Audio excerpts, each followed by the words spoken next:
Matric परीक्षा की तैयारी करने वाले सभी विद्यार्थियों को हमारी तरफ से शुभकामनाएं। आपका परीक्षा सबसे सुपर जाए। आप 60% नहीं बल्कि आप 80 से लेकर 80-90% तक नंबर लाए, अर्थात 450 से ऊपर का नंबर आपकी आए, इसकी कामना करते हुए मैं आपके लिए आज लेकर के आया हूँ ग्राफ का एक्सरसाइज।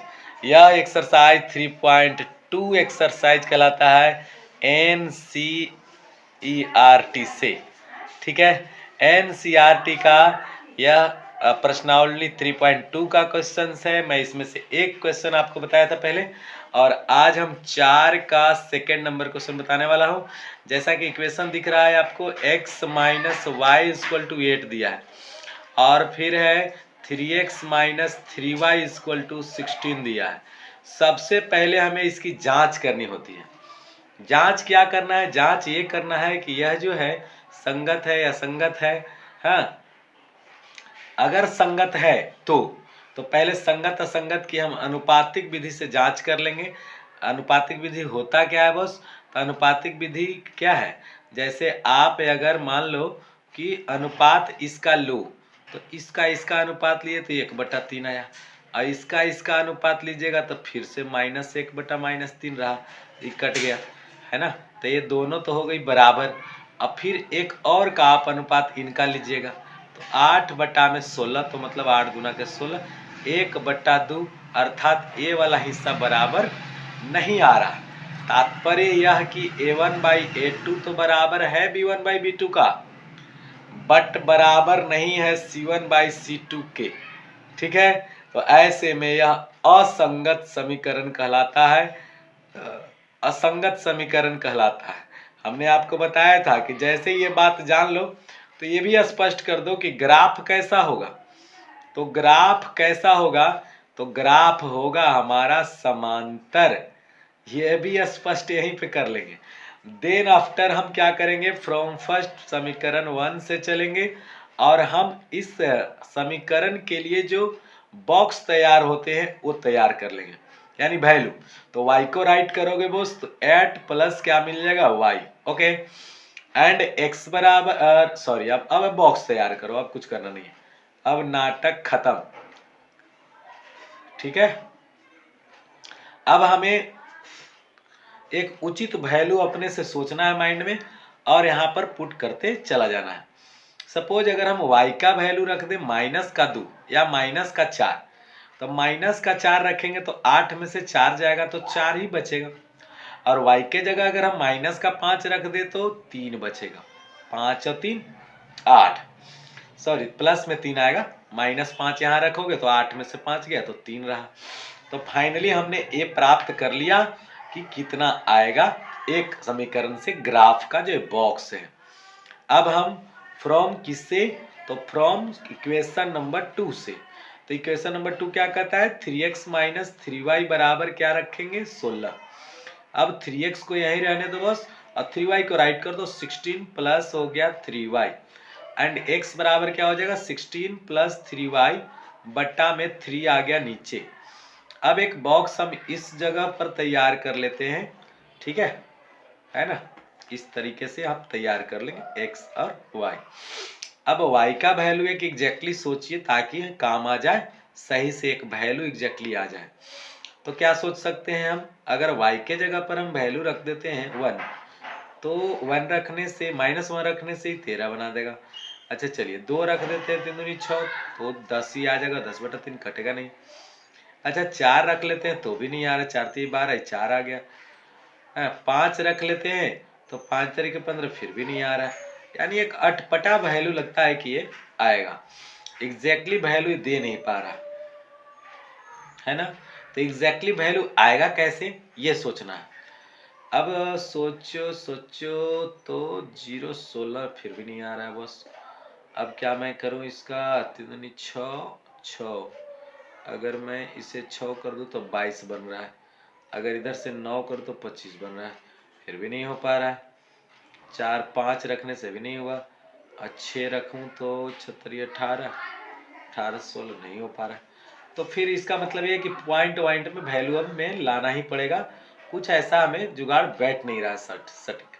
तो ऐसा करते हैं कि हम माइनस का 5 रख देते हैं, जो आना होगा आते रहेगा।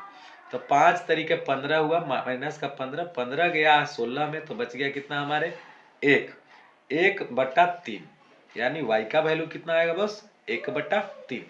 हमने प्रयास किया नहीं आया, हम क्या करें, प्रयास तो करना था। अब 4 रख के लेते हैं, -4 रखेंगे तो 4 3 12, -4 रखा तो 4 3 12, 16 में से 12 के बच गया 4, तो आया 4/3। फाइनली हमने वैल्यू प्राप्त कर लिया है। अब बात है ग्राफ की।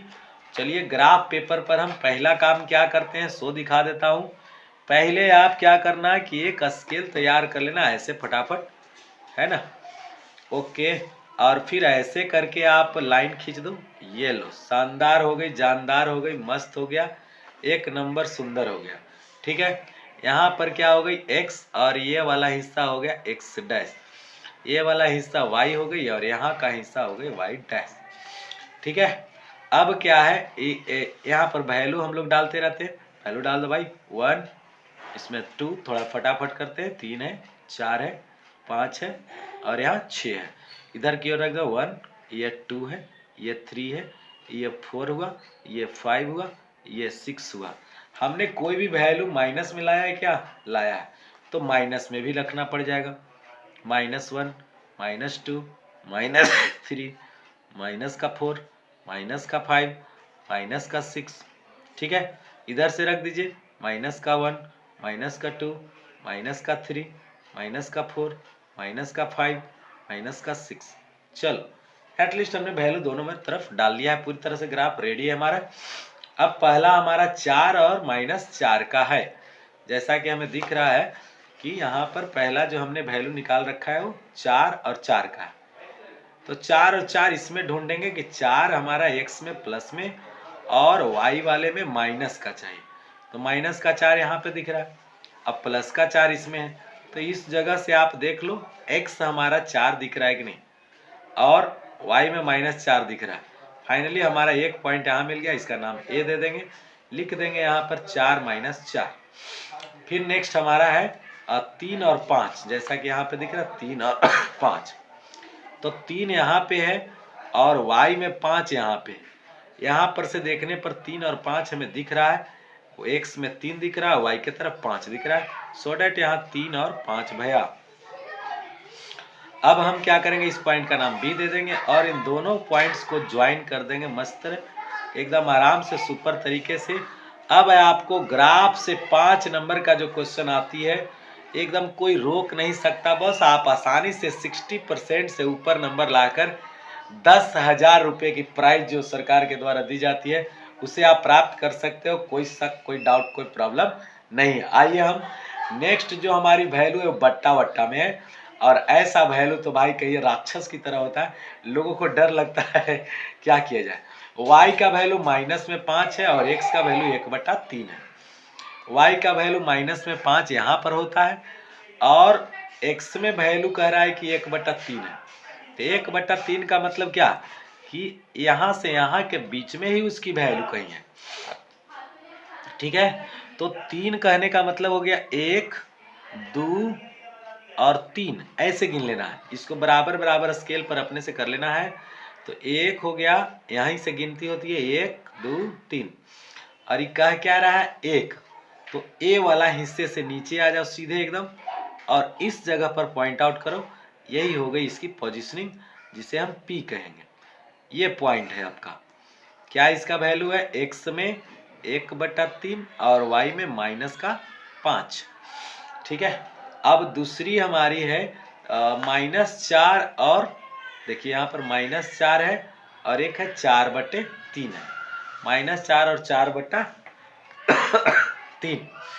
तो -4 और 4/3, तो -4 तो यहाँ पे है, ठीक है, y में -4 ये है, और 4/3 कहने का मतलब क्या, 4/3 को अगर हम देखें तो 4/3 का मतलब क्या होता है 1/1/3, अर्थात 1 और 2 के बीच में इसको डालना है, तो 1 और 2 के बीच में 1, 2, 3, 1/3 फिर से है ना ये, तो इसको हम 3 टुकड़ा बना देते हैं। देखिए 1, 2, 3, 3 टुकड़ा हो गई, और पहला वाले टुकड़ा ही हमारा इस ग्राफ की लाइनिंग होगी, तो ये वाला हो जाएगा आपका दूसरी पोजीशन।